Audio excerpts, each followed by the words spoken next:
Hi everyone, welcome to Dr. RCM Academy. Today I am going to deal with Ampere's Circuital Law. So, in this Ampere's Circuital Law, both statement and proof I am going to explain in just one slide the complete Ampere's Circuital Law. So, if you are not subscribed to the channel yet, kindly subscribe and also you can like, share and comment the videos. So, let us start with Ampere's Circuital Law. So, what is this Ampere's Circuital Law states is, suppose if I consider there is a conductor, current carrying conductor, and we know that whenever there is a current carrying conductor and if this is the direction of current, then this is the direction which shows the field. Same thing is represented in the figure. This is the direction of the current and this is the field. Let me assume if this is the conductor, there is a cylindrical coordinate system. So, I assume it is a cylindrical coordinate system. So, what does this Ampere's Circuital Law states is, the line integral of magnetic field intensity H. So, the magnetic field intensity H throughout the line around a closed path like this, around a closed path is equal to the current enclosed by this path. I will repeat, the line integral of magnetic field H around a closed path is equal to direct current enclosed by this path. Therefore, same statement can be mathematically written as, so it is a line integral, closed loop line integral of magnetic field intensity around a closed path, which will be equals to the direct current flowing through a conductor. This is the statement of Ampere's law, and let us prove this. So, what are the assumptions that we have made is, first I considered, so it is a straight long conductor which is carrying a direct current I, and this is along the z axis. That is what the assumptions I made. And let us consider a closed path around this conductor, and so the closed path is with a radius r, that means from the conductor to this path, closed path, anywhere you take. So, it is a distance is r, the radius is r. Now, let us consider some differential length dl. When you consider differential length dl, and what is the direction of this field is, if the current is in this direction, field is along these fingers indicates the field, that is along phi direction as shown in here.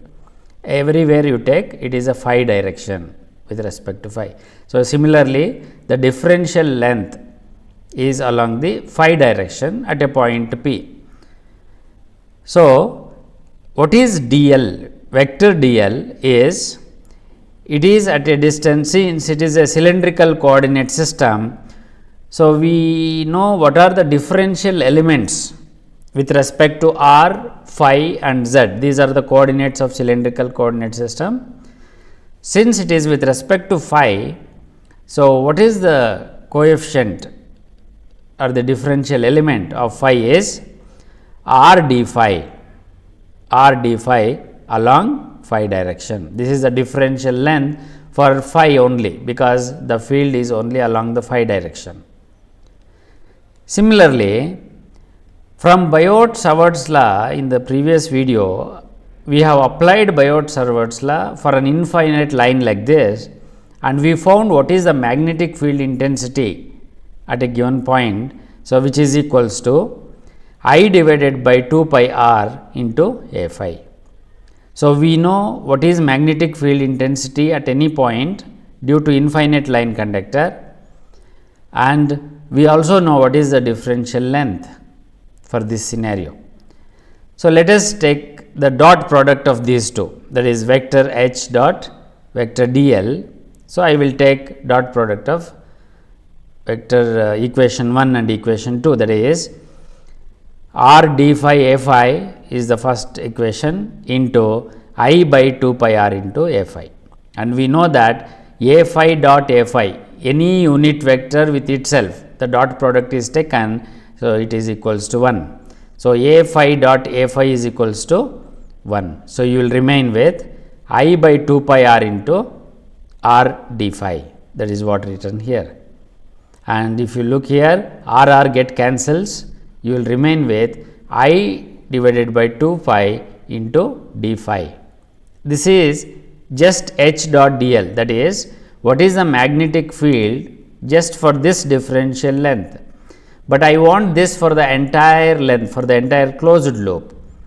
Therefore, see, we know that this is along the phi and phi can range from 0 to 2 pi.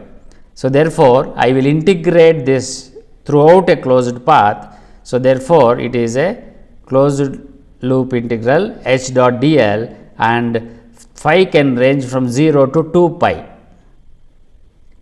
into what is H dot L from equation 3, it is I by 2 pi into d phi. I just substituted for H dot L from equation 3, I divided by 2 pi into d phi.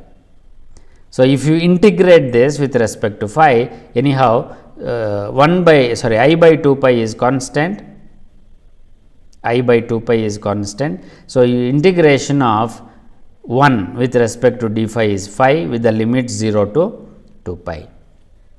So, if you apply the limits, upper limit minus lower limit for the phi value, 2 pi minus 0 is 2 pi, and hence, so you get, so it is I into 2 pi minus 0 is 2 pi divided by, I will write this 2 pi as it is, and 2 pi and 2 pi get cancels, which is equals to I.